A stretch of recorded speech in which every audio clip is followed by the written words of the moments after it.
Magandang gabi po, Luzon, Visayas at Mindanao. Sinabuyan ng asido ang ilang pulis na sumalakay sa mga gumagawa ng pekeng titulo ng lupa sa Santa Cruz sa Maynila. 2 pulis ang nalapnos ang balat at kinailangang dalhin sa ospital.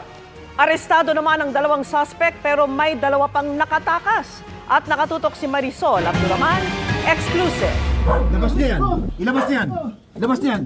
Sa gitna ng entrapment ng PNP Criminal Investigation and Detection Group sa Santa Cruz, Maynila, lumalaban itong mga suspects at saka mga supporters nila. Pinagbabato sila ng mga botelya.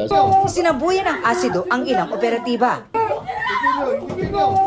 Asido!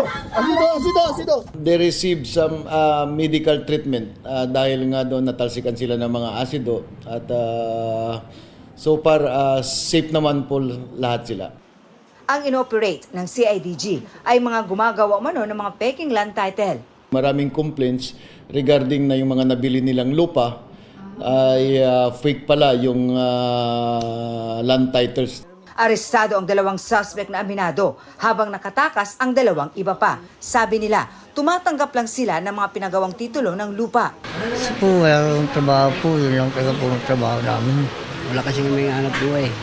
Halos kumpleto sa detalye ang peking titulong nakuha sa kanila. We are investigating deeper. Mayroon pa silang mga connection kung paano nila nakukuha yung mga number ng land titles. Para sa GMA Integrated News, Marisol Abduraman, nakatuto 24 oras.